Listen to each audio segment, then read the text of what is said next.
Lauren Sanchez just proved what McKenzie Scott always knew about Jeff Bezos. There is a photo of Lauren Sanchez from the 2026 Met Gala that tells you everything about what is happening inside Jeff Bezos' marriage. She is standing at the center of the room, custom designer gown, cameras everywhere. Jeff is right next to her, but the ease behind his eyes is gone. Now compare that to McKenzie Scott from the same week. No red carpet, no cameras. She was photographed leaving a nonprofit office in Seattle. She had just donated another $640 million without telling anyone.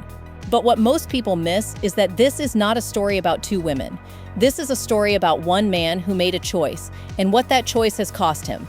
Because when you see the full timeline of what has happened since their wedding, you will understand why people close to Jeff are now using words like drained and wiped to describe him, and why McKenzie Scott's silence might be the loudest thing in this entire story. You already know the origin. McKenzie was there before any of it.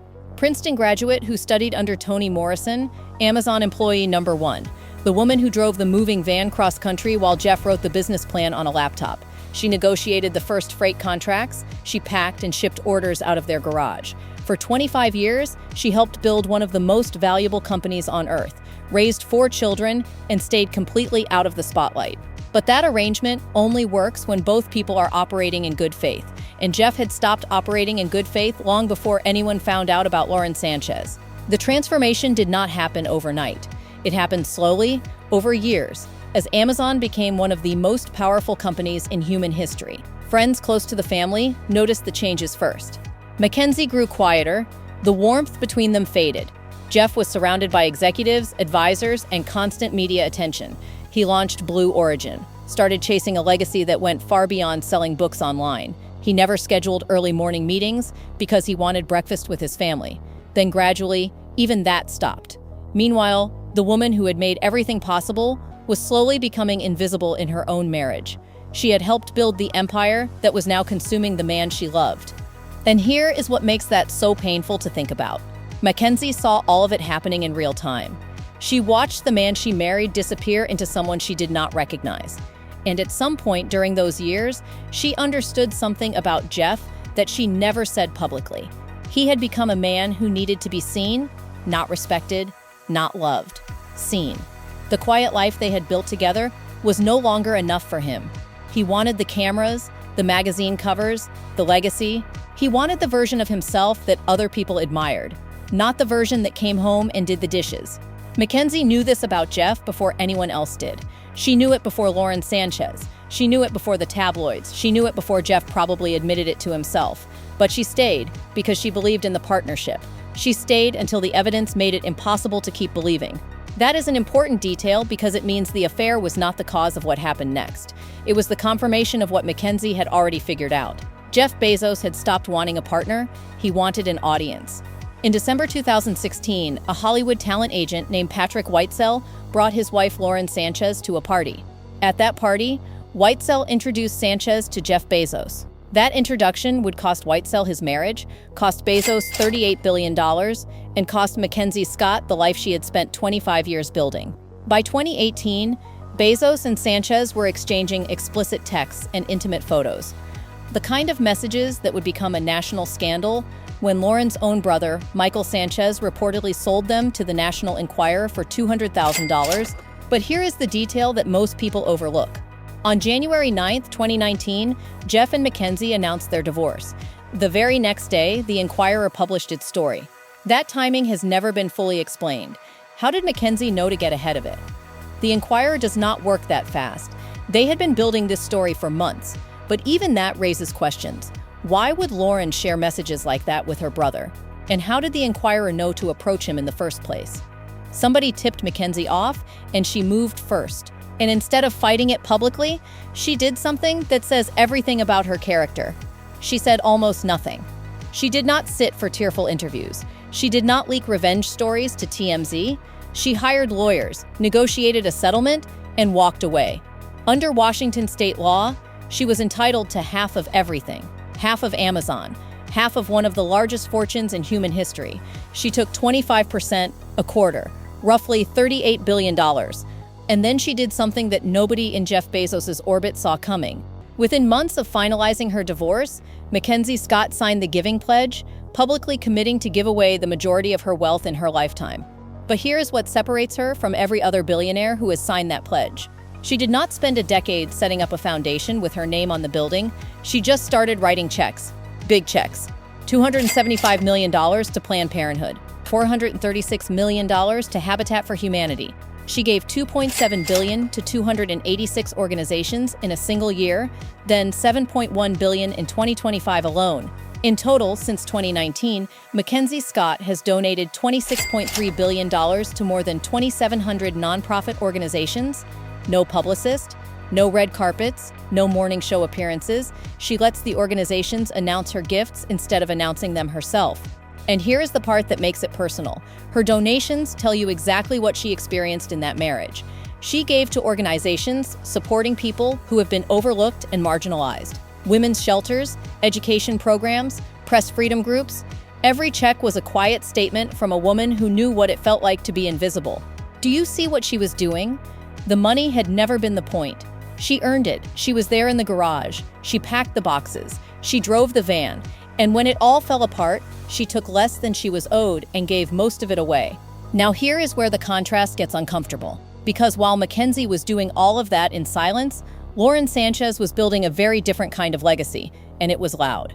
After the affair became public, Sanchez filed for divorce from Patrick Whitesell the day after Bezos finalized his with McKenzie. She moved into Bezos' world full-time, and almost immediately the spending started. The couple bought a $175 million estate in Indian Creek, Florida, the same gated island where Ivanka Trump and Tom Brady live. They bought a $90 million mansion in Maui.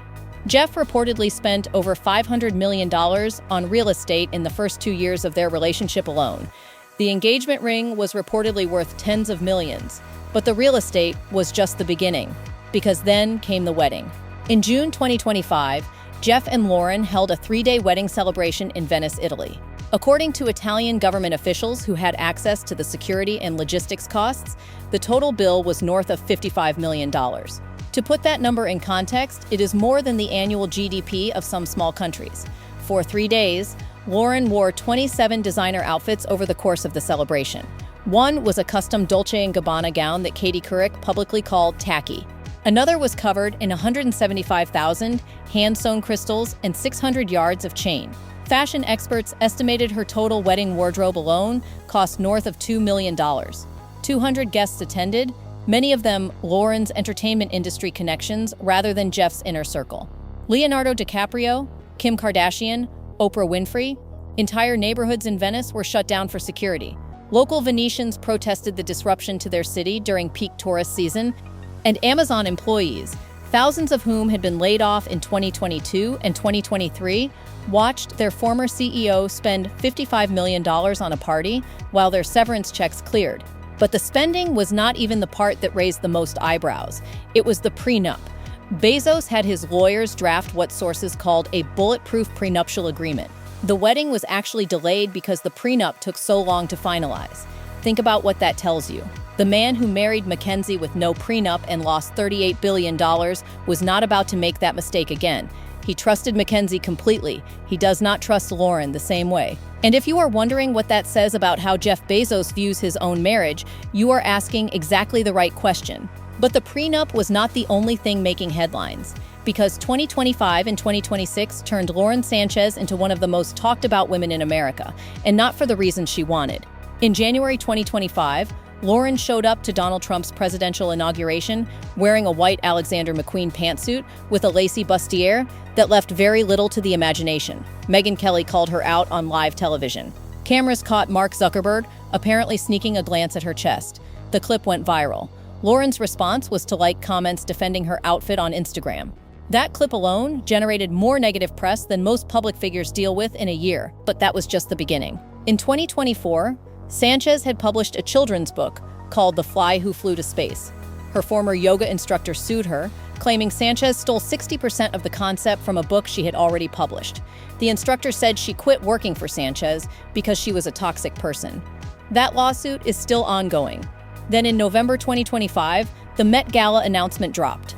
Jeff and Lauren were revealed as the lead sponsors of the 2026 Met Gala. The backlash was immediate.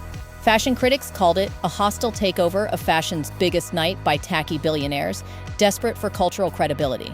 Longtime attendees of the gala said it felt like a vanity project, funded by someone who wanted to buy their way into a world that had never invited them. And then came Paris. In January 2026, Lauren attended Paris Haute Couture Week wearing a Schiaparelli look that people compared to Cruella de Vil. Bezos' increasingly visible coziness with Donald Trump made it worse. The couple became unwelcome in traditionally progressive fashion circles almost overnight. Sources close to the fashion industry told reporters that designers were quietly declining to dress Lauren because of the political association. Every single one of these headlines happened within 12 months. And here is the thing that Lauren never seemed to anticipate. Every red carpet appearance, every controversy, every headline she created was proving McKenzie right.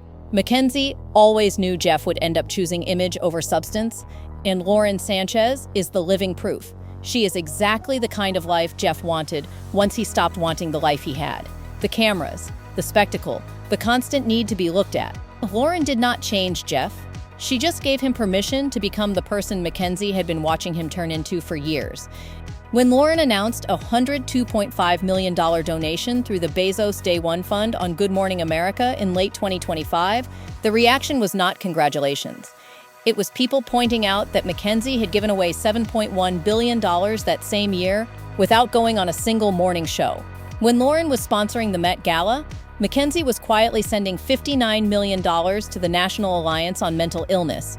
The internet started calling it quiet money versus loud money. And that framing stuck because it was accurate. And it is getting worse, not better. Each month brings a new headline. Each headline is louder than the last. The trajectory is not leveling off. It is accelerating. And through all of this, while the headlines kept stacking up, something else was happening that was harder to capture in a photo, but impossible to miss if you were paying attention. Sources kept leaking to entertainment reporters that Bezos looked exhausted. One insider told Page Six that Lauren's energy is non-stop and that Jeff was clearly worn out trying to match her. At their New Year's celebration in St. Bart's, he reportedly looked wiped while she was jumping, dancing, laughing. People who had known Jeff for decades said they barely recognized him. The body language had changed. The posture was stiffer. The smile looked like something he was performing, not something he was feeling. The word that kept coming up was draining. And that word tells you something important, because the people who knew McKenzie used a very different word. They called her quiet. One man, two marriages. And the distance between those two words is the distance between the life Jeff Bezos had and the life he chose instead. Lauren Sanchez met Jeff Bezos at a party while she was married to someone else. McKenzie Tuttle asked Jeff out to lunch at a hedge fund in 1992, before he had a dollar to his name. One woman showed up after the money, the other one showed up before it existed. That is the comparison that follows Jeff Bezos, everywhere he goes now, and it is not going away. And that might be the cruelest part of this story, not what Lauren is doing to Jeff's reputation, but what Jeff did to himself. McKenzie always knew he would choose the spotlight over the substance. She watched it happen for years before Lauren Sanchez ever entered the picture. And now, every new headline, every new controversy, every exhausted photo of Jeff at another event he did not want to attend is confirmation that McKenzie was right all along. It is not slowing down. It is getting worse. And the man who built his career on long-term thinking made the shortest-sighted decision of his life. If the reports are right and Jeff Bezos really is feeling drained and wiped by the life he chose, then Mackenzie Scott's silence might be the loudest thing in this entire story. She has given away $26.3 billion. She is nowhere near done. And she has never once said a word against the man who betrayed her. She did not have to. Lauren Sanchez has been saying it for her. If you want to see how Jeff Bezos' transformation happened step by step and why relationship experts say his smile tells the whole story, that video is right here on your screen. Click it now.